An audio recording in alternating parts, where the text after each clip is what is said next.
Magandang araw mga ka-journey. Ngayong araw bigyan ko kayo ng update para sa ating pipino. Kung naalala nyo, naputol lang yung video natin. Nagkaroon tayo ng part 1. Yung sinabi natin is land preparation.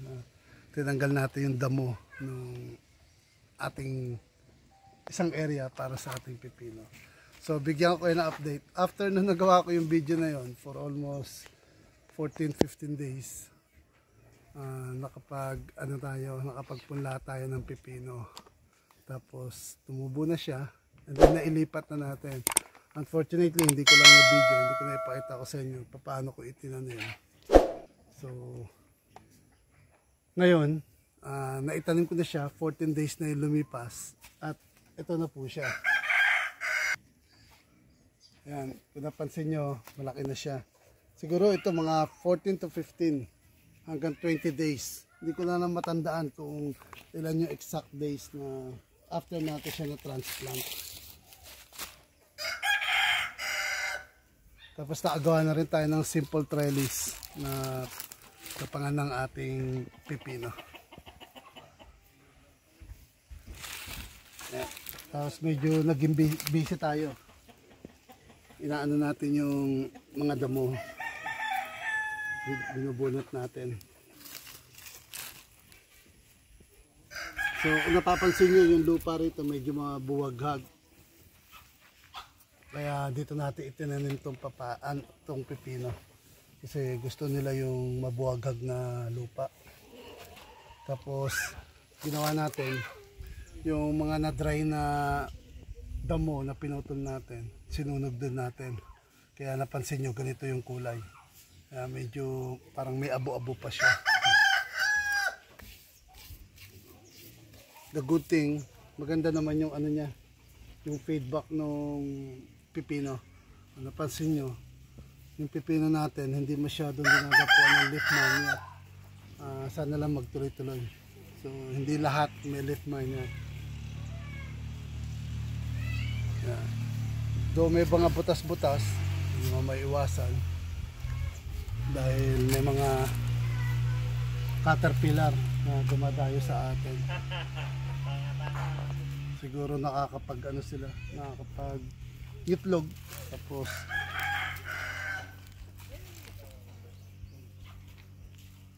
so far ito 1, 2, 3, 4 apat na linya yung ginawa natin.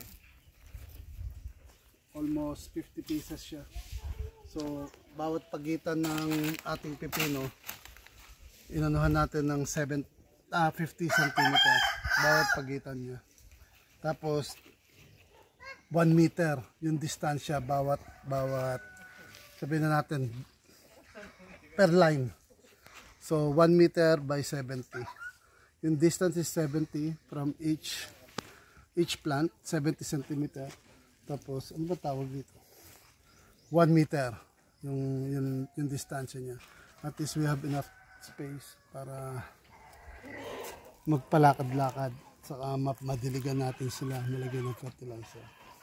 So far ang binigay pa lang natin fertilizer dito is yung fermented plant juice o yung tinatawag na FPJ, kasi kailangan nila ng ang halaman natin kailangan ng nitrohenia o nitrogen. Tapos gumawa rin tayo, nakapanood tayo ng isang video dun sa YouTube, yung tinatawag na swamp fertilizer. So yung mga kitchen waste natin, katulad ng balat ng saging, balat ng papaya, balat ng yung iba't ibang prutas, pati mga gulay, nilagay natin sa tubig, binabad natin. Actually parang rin siya, fermented plant juice. But this one is different since hindi tayo gumamit ng molasses. Tapos wala na tong hindi na natin to ferment, and at the same time diretso na to yung swamp fertilizer na tinatawag. Napanood ko lang to sa YouTube yung sa isang vlogger sa YouTube. Pagka naging effective siya, kung ganun siya ka-effective, siguro i-share ko rin sa inyo. Another learning yun, yung nakuha natin dun sa panonood dun sa YouTube. So sa ngayon, ito na po yung ating pipino. Tapos siguro next time, sabihan ko kayo kung ano yung next na fertilizer na i-feed ko doon sa ating pipino. Pasensya na-miss ko yung continuation vlog kasi medyo matagal tayo nawala.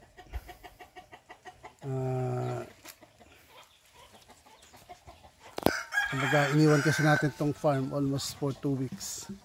Kaya hindi ako nakapag-video.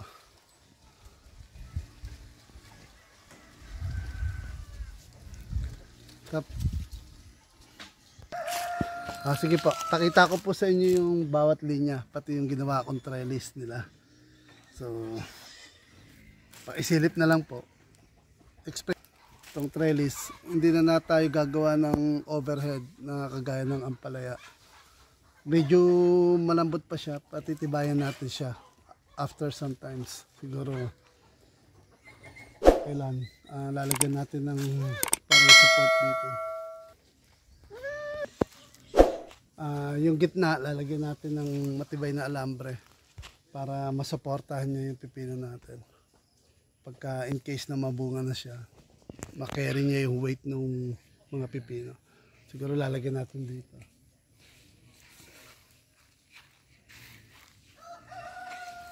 Tapos sunod ko sa inyo yung iba nating pipino katulad po nito. Kung napapansin niyo po yun, medyo namumulaklak na siya. Saka ito. Siguro mag-i-start na tayo mag-pruning kasi makakapag-pruning lang tayo para sa pipino right after na mulaklak siya. Hindi natin siya pwedeng i-pruning nung wala pa siyang bulaklak. Pero since nagkaroon na siya ng bulaklak, mag-pruning na tayo. Then sa next video ituturo ko sa inyo kung paano yung proper way ng pag-pruning. Siguro bigyan ko lang kayo ng isang feedback. So, napansin nyo itong halaman natin na pipino, napakaliit pa lang niya. Pero nag-start na siyang mamunga. Nag-start na siyang mamulaklak. Ayun po, namumulaklak na siya. Ito po yung sabi ko sa inyo na fermented plant juice pala yung ini-spray natin sa kanya. Hindi pa, pinandilig. Pati yung swamp fertilizer dito. Yan lang yung pinandidilig ko. Which is parang masasabi ko na maganda yung feedback. Maganda yung pinakita ng swamp fertilizer. Yung ginawa ko sa swamp fertilizer, nilagyan ko lang ng balat ng saging, balat ng papaya, tapos yung mga dahon ng ampalaya. Tapos naglagay na rin ako ng dahon ng kakawate o madre de cacao. Nilagyan ko rin siya ng balat ng mangga. Tapos nilagyan ko siya ng sibuyas sa bawang, nilagyan ko siya. At the same time, yung pinakahuling nilagay ko is yung egg shell. Yun yung mga inilagay ko. Kaya I can say na medyo maganda siya. Kasi sabi ko nga ang liit pa lang neto. Nawala ho ako dito sa farm ng 12 days. Hindi lang 12 days, siguro 14 days. Nawala ako dito ng 14 days. Nung tinanim ko to, yun yung pinaka first day. So 14 days.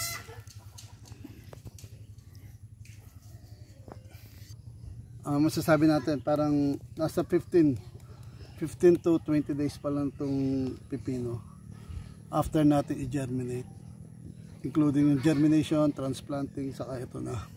So almost 20 days pa lang, pero masasabi ko na maganda siya, tapos namumulaklak na rin. So kaya lang tignan pa rin natin. Still para sa akin, it's still too early to recommend yung swamp fertilizer hanggat wala pa tayong proof na talagang effective siya.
So hanggang dito na lang po.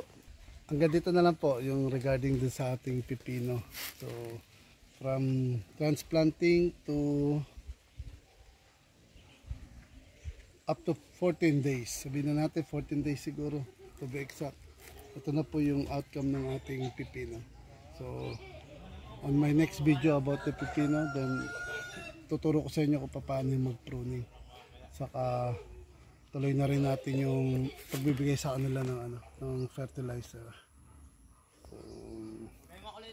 So kung may natutunan kayo, kahit konti, yung trellis din, soon ko na lang po ituturo sa inyo kung paano ko ginawa yung pagtitrellis. Siguro sa next na planting natin ng pipino. So tuturo ko sa inyo kung paano ko mag-trellis. So have a nice day. Sa mga hindi pa na-subscribe, please do subscribe and just hit the notification bell para maging updated kayo sa mga video na aking i-upload. Muli, have a nice day and thank you very much.